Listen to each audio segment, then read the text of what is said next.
we should probably start all these podcasts with breathing exercises. So once again, take a deep breath, exhale, and let's calm down. Let's go through it. UIL dropped it yesterday. Summer band activities, guidelines, and whatnot. Let's talk through it. There's a couple of main points I want to get with. If you want to pull up the guideline sheet, there's a PDF file, or you can just look it on the website of the UIL website. I'm basically going to go down the list, kind of explain stuff, why things are the way they are, and then I want to drive home two main points, which I will get to in just a second. With that being said, good morning again. Daniel Valdez again. It's a pleasure and honor to talk to you, whether you're listening on the YouTube page, whether you're listening through the podcast app or Google Podcasts, Spotify, wherever you get your podcasts. Thank you for joining me. Appreciate it. Thank you to all the new listeners. Really appreciate it. Good to talk to you again. So let's go forward. Summer band activities. I posted this, when was it? Thursday. Just about kind of speculation of what was going to happen, what may happen. Didn't have any inside information. And then Friday afternoon, it came down. I was working. I didn't get to see it right away. But I definitely went over it this morning and last night. And well, let's just jump right into it. Summer band activities. Where is that file where I typed up all my stuff? There it is. Okay. 2 points I want to make before we even start.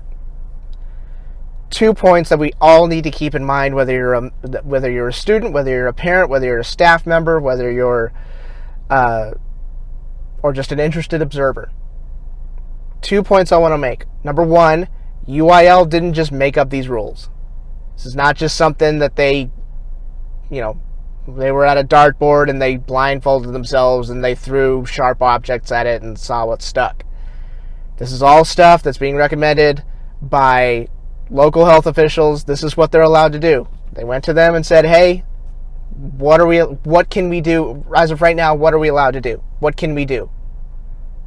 And these are the answers we have. So keep that in mind. Number two, these guidelines can change.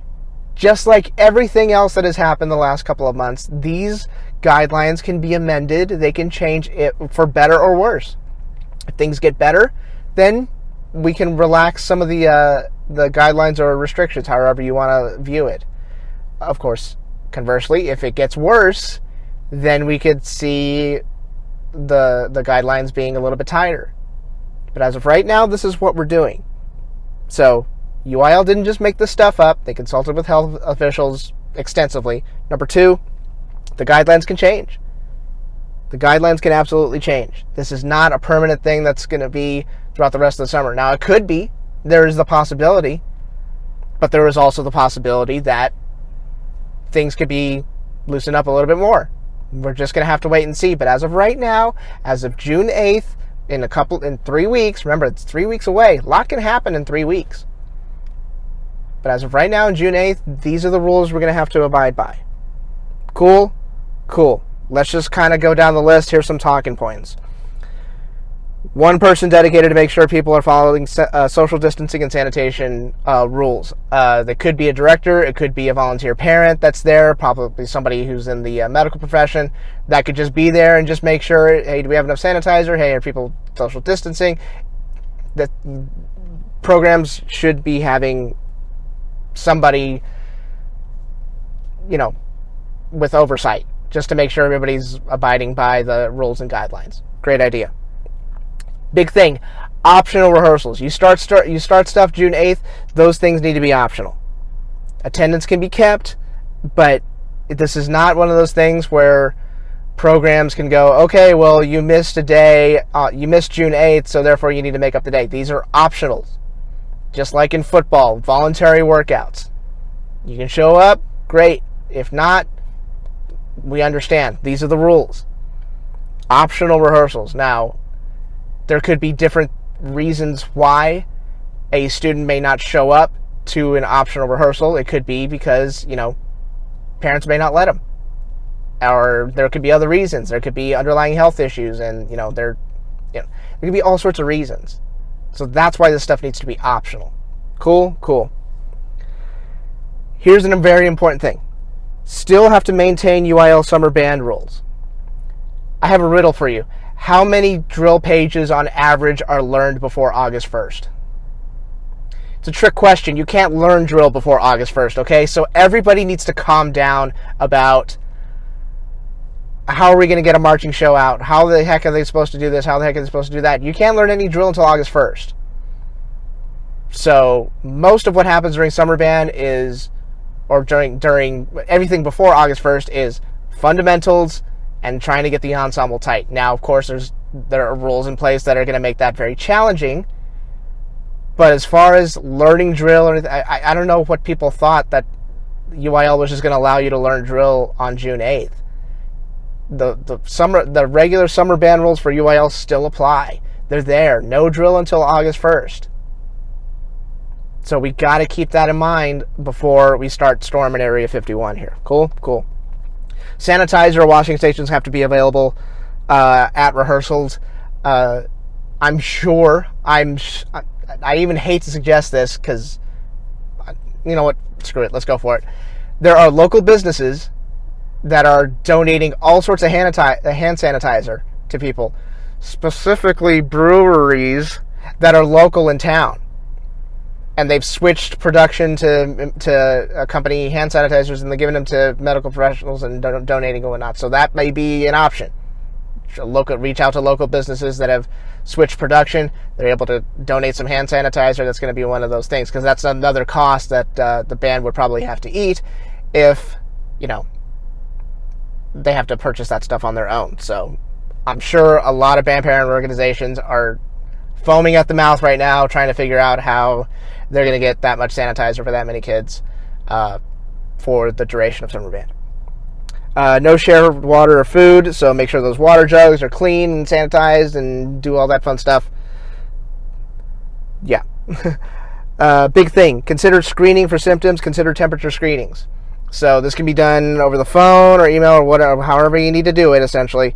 But directors are probably going to be asking people, you have any symptoms? You have any coughing? Is there any shortness of breath? Is there fever? Is there anything like that? So that's not only going to be a self-screen, they're probably going to ask you that before you even step on the field or the band hall or whatever the directors decide to do at that point. You got to maintain social distancing when arriving and exiting rehearsal. It should be considered at least. The soccer, how should I say this? The German soccer league is back in its second week. The players from the home team enter on one side of the field, and the visitors enter from the complete opposite side of the field. Usually, they are right by each other, side by side, walking onto the field directly midfield. Now, because of social distancing, they have everybody separated. They come in through, and they don't come in at the same time either. One team comes on the field, they're there on their side, and then the other team comes on the side. It's not together. So that's going to be a challenge, but it can be done. As far as arriving and exiting and, just trying to keep students from, and staff as well, from, coming into contact with too many people in a tight quarters. So there's that. Where the heck is the rest of it? There it is. Excellent. Okay, so now let's talk about actual rehearsals.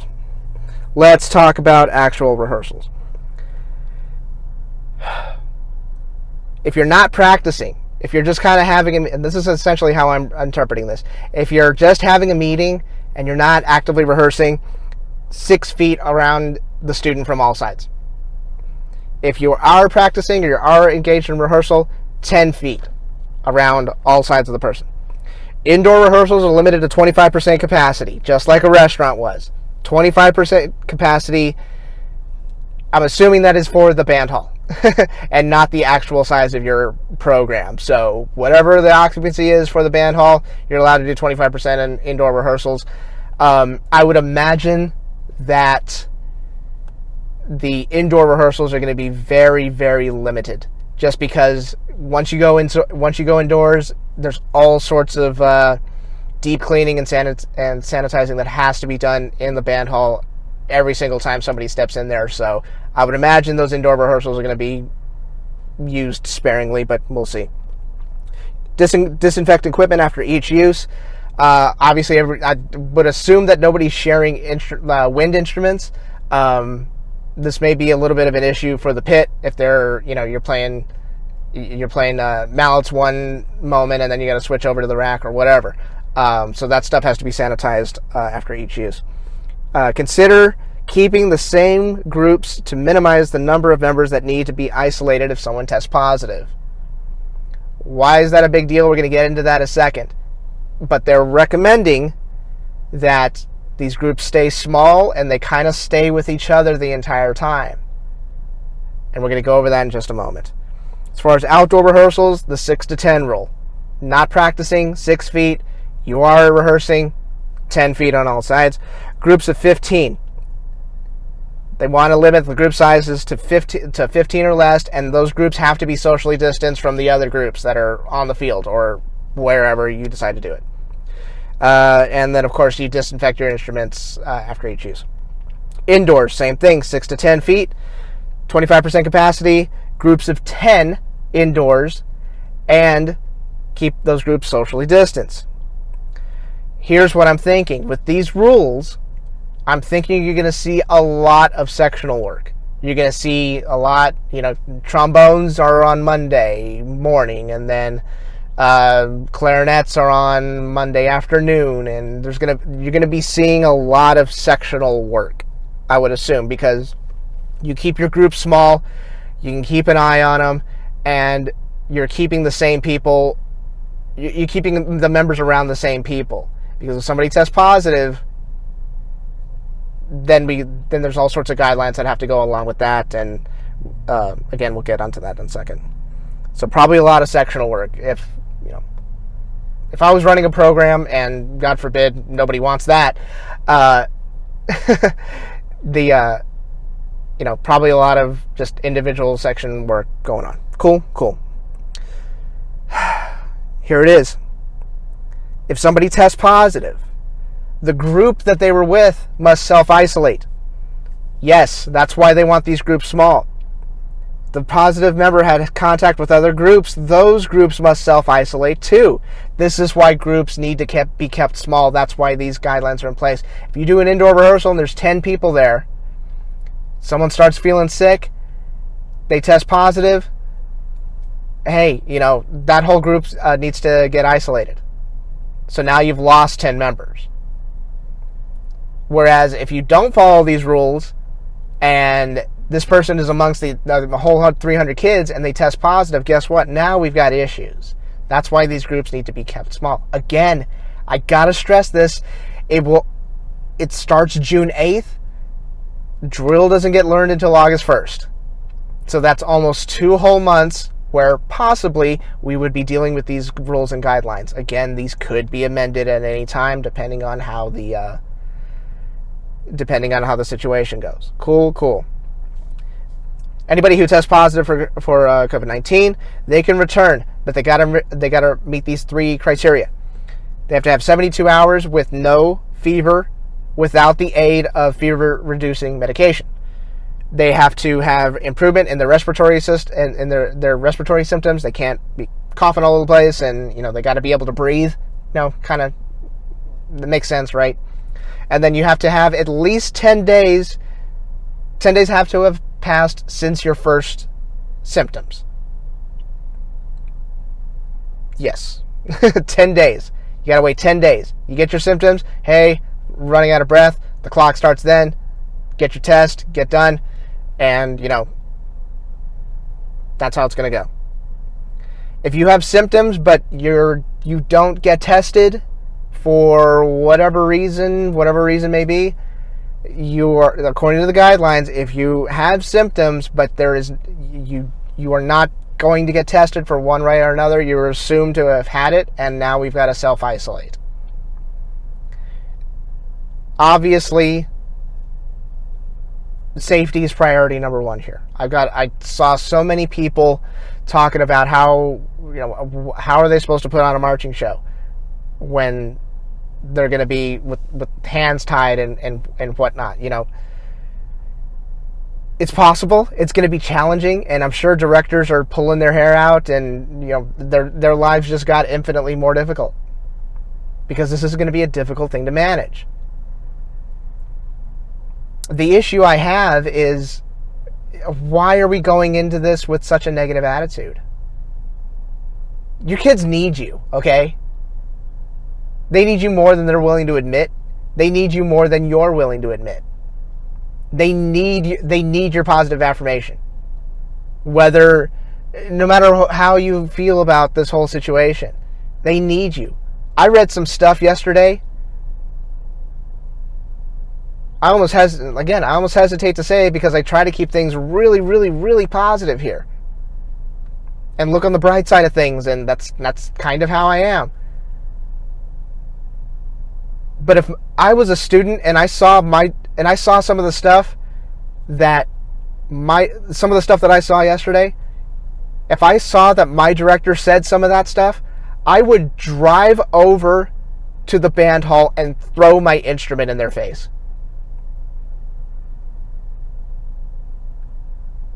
Because some of the stuff that I saw, I'm like, you don't believe in me. You don't believe in what I'm doing. You think this is all a bunch of cockamamie crap. So why am I going to waste my time, hanging out with you all summer? If you're not going to put any sort of faith in me. If you think this whole thing is just stupid and, the rules are dumb and this is garbage and all that stuff.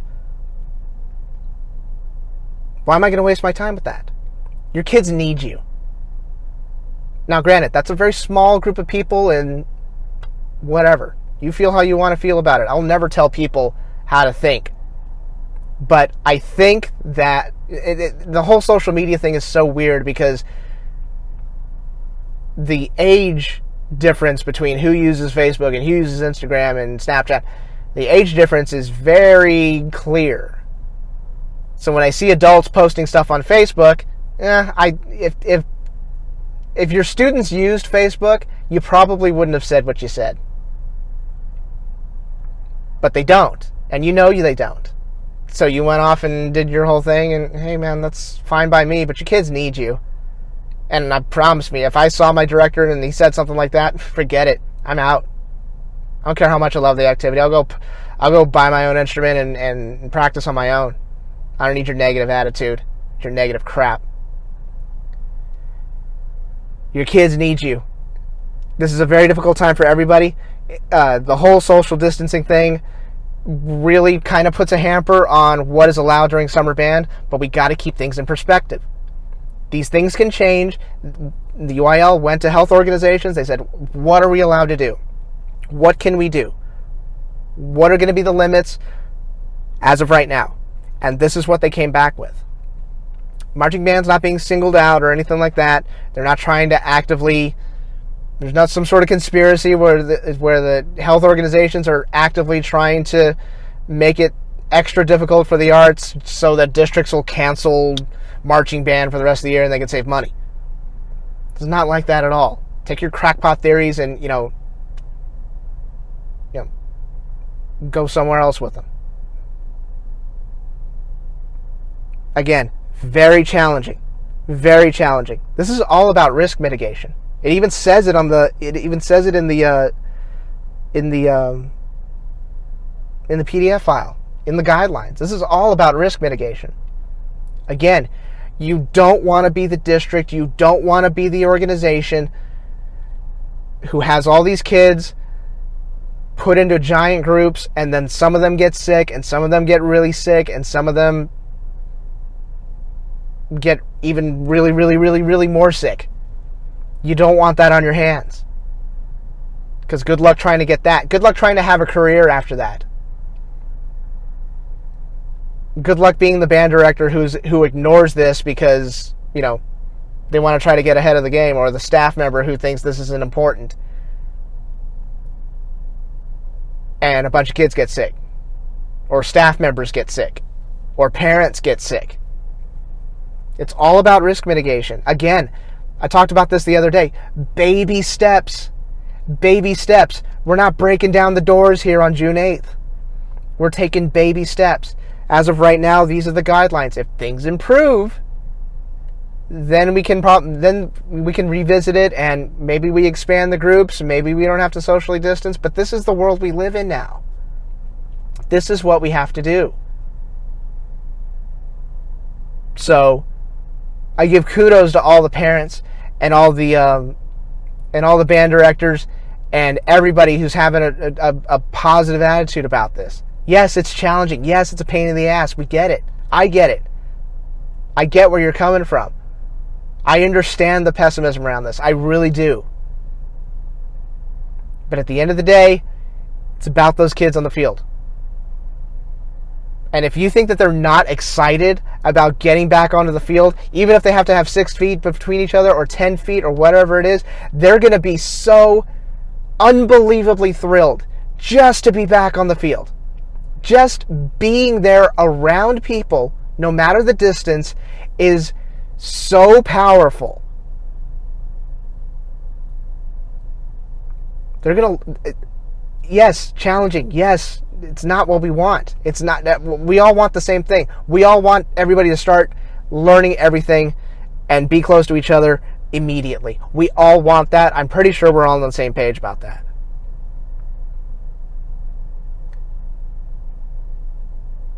But the health risks and the amount of people that are going to be involved in this activity requires baby steps in order to get back to normal. So we'll see how this goes. I'm optimistic about it. Because I'm not thinking, how are they going to be able to get this marching show underway? Remember, drill isn't until August 1st. And there's going to be a lot of work done online. I'm certain there's going to be tons of music assignments online. It's going to be one of those things where, hey, you need to have all your music learned by August. We need everything done by then. A lot of individual work. Band members are going to be so empowered to get it done on their own because there are limitations with being on the field and being around each other in ensemble rehearsals. So band members, if you're still listening to this, thank you, by the way. You're probably going to be given all sorts of materials. It's going to look overwhelming, but it's up to you to get it done. It's like that every year, but especially now because of the amount of guidelines and restrictions there are on rehearsals for the summer band. For the meantime, again, this can be revisited. I know programs have all sorts of Plan B and Plan C options just in case things don't improve, which is perfectly fine. Each program is going to do what they need to do for their kids, because that's what's priority right now. So it's going to be interesting. I think it can work, but it's going to be very, very, very difficult. It's going to be very difficult. And by the time August 1st comes around, if we're allowed to have full ensemble rehearsals and if everybody's got to take temperatures and to do that whole thing, then so be it. But this is what we're dealing with right now. Your kids need you. Parents, your kids need you. I understand that it's not exactly what we thought was going to happen. I understand that I understand if people are very pessimistic about this and they don't think this can work. But your kids need your enthusiasm. They need your positivity. They need your faith. Remember, they've had to be inside. They've been away from their friends. They're sick of looking at a screen. They want to be outside. They want to perform. And it's up to us as adults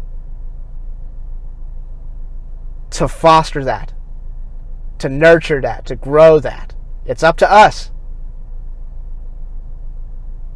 Otherwise, if you're just sitting there saying, well, you're not going to be able to get it done, you're not going to be able to do this, well, then they're looking at their instrument like, well, what am I fighting for here? So let's pump them up a little bit. Let's get them ready. 3 weeks. In 3 weeks, June 8th, summer band starts. Unless your program decides not to, or unless the school district tells you to stay away. Probably looking at a lot of section rehearsals, probably looking at small groups. Obviously, looking at small groups, looking at a lot of sanitation guidelines. It's going to look different. It's going to feel different. It's going to sound different. Probably a lot of individual work online. But if you got a positive attitude and you're willing to put in the work, good things can come out of this. So let's get after it. I think I'm done here. I appreciate everybody listening and taking the time to kind of just go over everything. Questions, comments, or anything like that, Facebook page, the TexasBands.com Facebook page. Follow me on Instagram at Danpodcast. And just thank you all so much for listening. We're going to get through this. We got light at the end of the tunnel. It came quicker than we thought. And let's get after it. Members, we're counting on you. Get to work. Get after it. You have my support. I promise you. I will champion you any way we possibly can. And hopefully everybody else will do the exact same. I'm done here. I will talk to you all soon until something else happens. You never know. Thank you so much for listening. Take care. Adios. Bye-bye.